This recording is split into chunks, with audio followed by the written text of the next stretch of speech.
अस्सलाम वालेकुम। Chapter 3 science का हम आज दोबारा स्टार्ट करेंगे। इसका नेक्स्ट टॉपिक जो कि है जेनेटिक मॉडिफिकेशन। अब सबसे पहले हम पढ़ेंगे जेनेटिक मॉडिफिकेशन होती क्या है। बायोटेक्नोलॉजी में एक ऐसा अमल जिसके ज़रिए हम जीन्स की रिप्लेसमेंट करते हैं किसी भी ऑर्गेनिज्म में, उसको आप जेनेटिक मॉडिफिकेशन कह सकते हैं।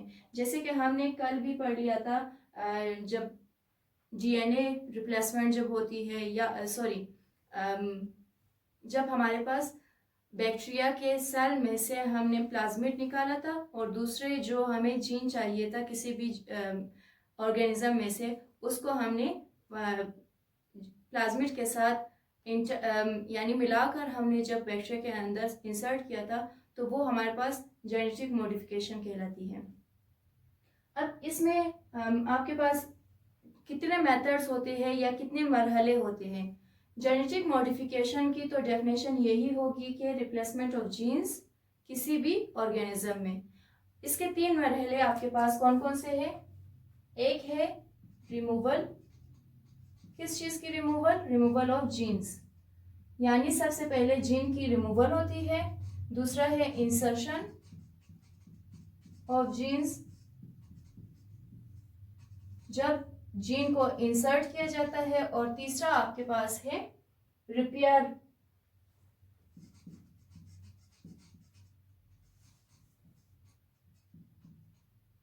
जब जीन्स को रिपेयर किया जाता है। अच्छा, इसमें पहला क्या है कि जब भी किसी भी जानदार में कोई भी खामी होती है या उसके जिस्म से हमें कोई भी नए प्रोटीन या जो फायदेमंद प्रोटीन होती है वो हमें चाहिए होती है, तो उसके जिस्म में वो चीज़ नहीं होती है, तो हम उसके जिस्म से, उसके सेल में से जीन निकालते हैं जो चीज़ हमें नहीं चाहिए होती। तो इसी तरह ये कहलाती है रिमूवल ऑफ जीन। ठीक है, जिस तरह हमने बैक्टीरिया में किया था कि उसके प्लाज्मिड में से, ये प्लाज्मिड था, इसका जो छोटा सा एरिया है हमने काट दिया था। ठीक है, ये हो गया रिमूवल ऑफ जीन। अब इसी तरह दूसरा था insertion of gene. Insertion of gene में हम किसी भी दूसरे जानदार की जो जीन होती है वो निकाल के बैक्टीरिया के सेल के अंदर, उसके प्लाज्मिड के अंदर इंसर्ट करते हैं। ये प्लाज्मिड था बैक्टीरिया का, इसके अंदर जब हम इंसर्ट करते हैं किसी भी दूसरे जानदार का जीन, तो वो कहलाती है इंसर्शन ऑफ जीन। तीसरा आपके पास है रिपेयर में। रिपेयर होती है कि जब भी किसी जानदार के जीन को जब हम रिपेयर करते हैं, तो वो कैसे होता है कि कोई भी मतलब एंजाइम वगैरह या फिर कोई भी वैक्सीनेशन वगैरह करके हम उसके जीन को दोबारा बहाल करते हैं, मॉडिफाई करते हैं, तो इसको हम कहते हैं रिपेयर ऑफ जीन। यानी हम ना तो उसमें जीन को रिमूव करते हैं, ना ही कोई नई जीन उसमें इंसर्ट करते हैं, बल्कि जो ऑलरेडी किसी भी जानदार के जिस्म में जो जीन मौजूद होता है हम उसी को रिपेयर करते हैं। तो ये इसका थर्ड जो स्टेप है या थर्ड मरहला है, उसको हम रिपेयर ऑफ जीन कहते हैं। इसके बाद है अब इसका मकसद क्या है, जेनेटिक मॉडिफिकेशन होती क्यों है। जैसे कि आप लोगों ने देखा है कि बहुत से जानदार जो जानवर होते हैं वो अगर मिल्क प्रोड्यूस करते हैं तो इंसानों को चाहिए मिल्क ज़्यादा से ज़्यादा। ठीक है, इंसान जो है वो जानवरों से 3 चीज़ें हासिल करती है। एक तो होती है उनकी एग्स, दूसरा होता है मिल्क, और तीसरी होती है उनकी गोश्त। तो अगर हमें मिसाल के तौर पर मिल्क बहुत ज़्यादा चाहिए और जो जानदार मतलब या जो जानवर मिल्क प्रोड्यूस नहीं कर सकते, तो उसमें ये होता है कि जेनेटिक मॉडिफिकेशन के ज़रिए हम वो दूसरे जानदार का, जो भी जानवर यानी ज़्यादा तादाद में मिल्क प्रोड्यूस करती है, उसका जीन, जो मिल्क प्रोड्यूस करने वाला जीन होता है, हम किसी भी ऐसी जानवर में इंसर्ट करते हैं जो हमें चाहिए होता है कि वो ज़्यादा से ज़्यादा मिल्क प्रोड्यूस करें। तो जब इंसर्शन होती है, जेनेटिक मॉडिफिकेशन होती है, तब हमें जितनी मकदार में लोगों के लिए मिल्क चाहिए होता है वो हमें मिल जाती है। इसी तरह हमें बहुत सारे जैसे एग्स की ज़रूरत होती है सुबह नाश्ते के वक्त भी, उसके अलावा भी बहुत सारे अंडे खाए जाते हैं। तो अगर हमें बहुत ज़्यादा तादाद में अंडे चाहिए तो हम क्या करेंगे, इसी जेनेटिक मॉडिफिकेशन का इस्तेमाल करके हम अंडे प्रोड्यूस करना स्टार्ट कर देंगे और बहुत ज़्यादा तादाद में हम अंडे प्रोड्यूस करके अपनी ज़रूरियात पूरी कर सकते हैं। इसके अलावा अगर आपने बहुत सारी वैरायटीज़ अगर देखी होगी किसी भी चाहे वो सब्जियों में होती है या चाहे वो अगर जानवरों में होती है या फल पौधों वगैरह में होती है, तो आपने बहुत सारी वैरायटीज़ देखी होगी। तो वो सारी वैरायटीज़ भी जेनेटिक मॉडिफिकेशन की ही बदौलत होती है। ठीक है, जैसे कल भी मैंने आपको एग्जांपल दी थी कि बहुत सारे दरख्तों में, एक ही दरख्त में बहुत 2 से 3 अक़साम के सेब उगते हैं। ठीक है, इसी तरह एक ही दरख्त के 2 से 3 अक़साम के अंगूर निकलते हैं। तो ये सब जेनेटिक मॉडिफिकेशन की ही बदौलत होती है कि जिस तरीके से हमें चाहिए होती है, हम उसी तरीके से जेनेटिक मॉडिफिकेशन करके वो फल पौधे या फिर जानवर के जितनी भी चीज़ें हमें ज़रूरत होती है, हम प्रोड्यूस करके हासिल कर सकते हैं। जी, इसके बाद आपका जो टॉपिक है वो है एप्लीकेशन ऑफ बायोटेक्नोलॉजी, यानी बायोटेक्नोलॉजी इंसानी ज़िंदगी के किस किस शोबे में कौन कौन से काम सर अंजाम दे रही है। सबसे पहले अगर हम देखें तो एप्लीकेशन ऑफ बायोटेक्नोलॉजी सबसे ज़्यादा जो है वो एग्रीकल्चर में इस्तेमाल होती है। इसके साथ ही हेल्थ के लिए भी बहुत ज़्यादा इस्तेमाल होती है, फूड के लिए इस्तेमाल होती है, और लास्ट में आपके पास आती है इन्वायरमेंट के लिए।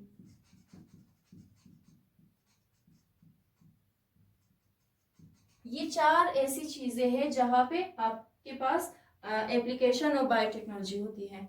अब सबसे पहले अगर हम बात करें एग्रीकल्चर की, एग्रीकल्चर जैसे कि हमने देखा है कि जब भी कोई खेती बाड़ी होती है तो किसानों को बहुत सारे यानी मुश्किलात दरपेश होती है।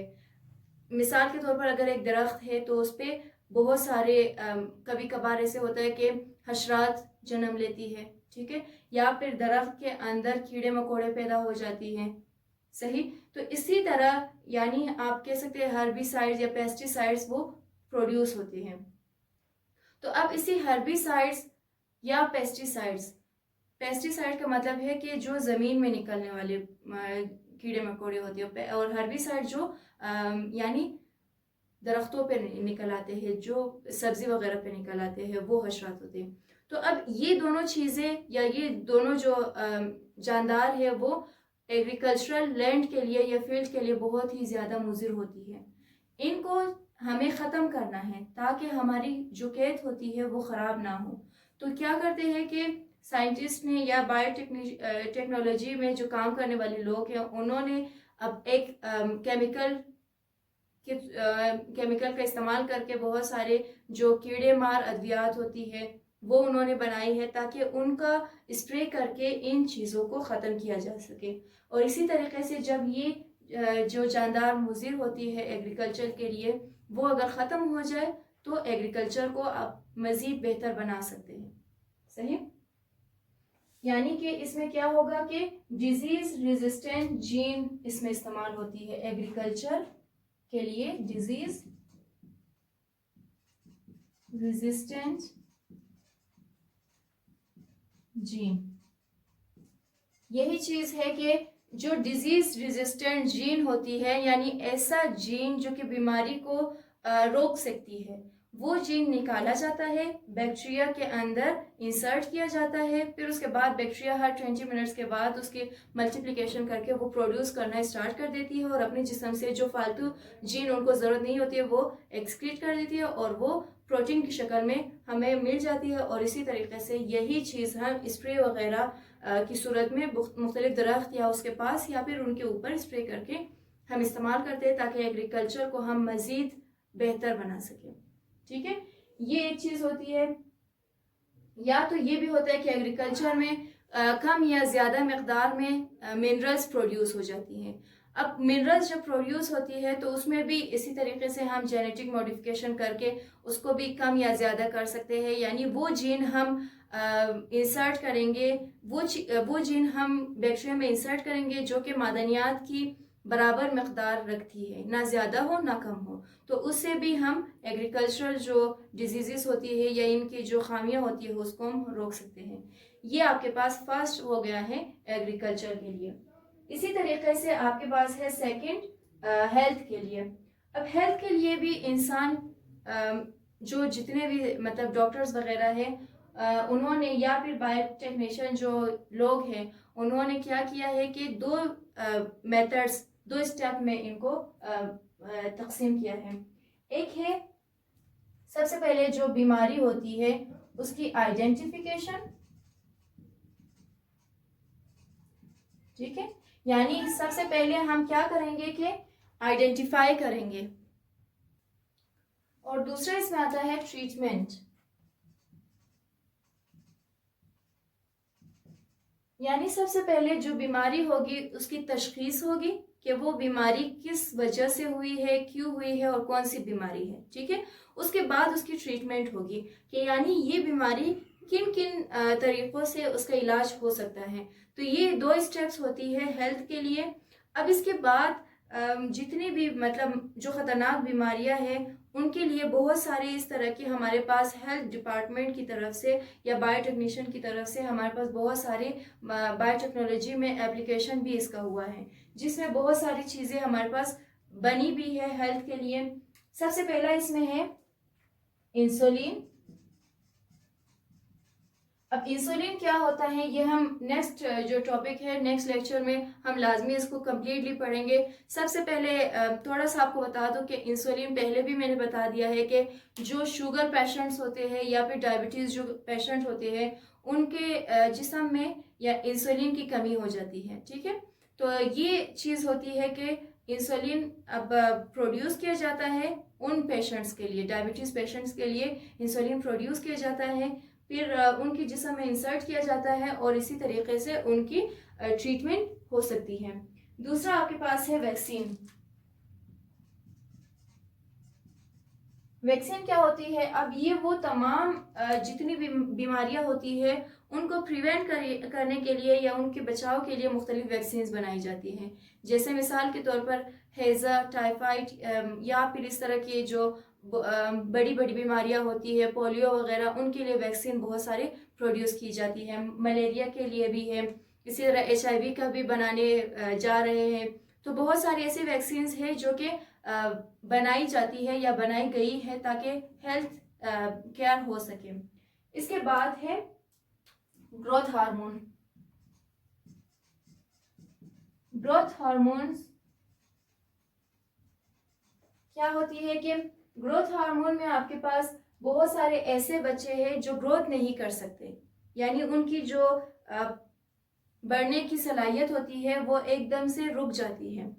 तो अब इसी बायोटेक्नोलॉजी की मदद से ग्रोथ हार्मोन्स प्रोड्यूस किया जाता है और उन बच्चों में इंसर्ट किया जाता है और तब जाके वो बच्चे ग्रोथ कर सकते हैं। इसके बाद है बीटा एंडोर्फिन।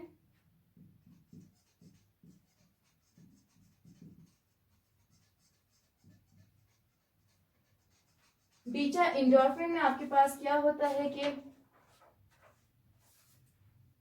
बेसिकली आप कह सकते हैं बीटा एंडोर्फिन एक पेन किलर है, यानी जिस्म में जो बहुत ज़्यादा जब दर्द होती है, जब इंसान बर्दाश्त नहीं कर सकता, तो ये बीटा एंडोर्फिन उनके जिस्म में इंसर्ट किया जाता है ताकि वो एक किस्म से उस दर्द को कम किया जा सके। और ये किन पेशेंट्स के लिए होता है? ज़्यादातर कैंसर के पेशेंट्स के लिए होता है, ठीक है, कि कैंसर के पेशेंट्स में मतलब उनके जिस्म में दर्द बहुत ज़्यादा होता है जो वो बर्दाश्त नहीं कर सकते, तो इसी की मदद से उनके जिस्म के दर्द को कम किया जाता है। और इसके अलावा है इंटरफेरॉन।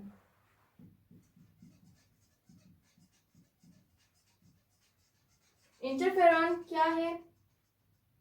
ये आपके पास बेसिकली एक प्रोटीन है, एक ऐसा प्रोटीन है जो कि वायरसेस के अगेंस्ट काम करती है। आप कह सकते हैं एंटीबायोटिक है, ठीक है। वैसे तो वायरसेस के लिए ऐसी कोई इलाज नहीं बनाई गई है, लेकिन उसको हम कई हद तक रोक सकते हैं। तो ये इंटरफेरॉन उन वायरसेस के लिए है कि उनको कई हद तक हम रोक सकें।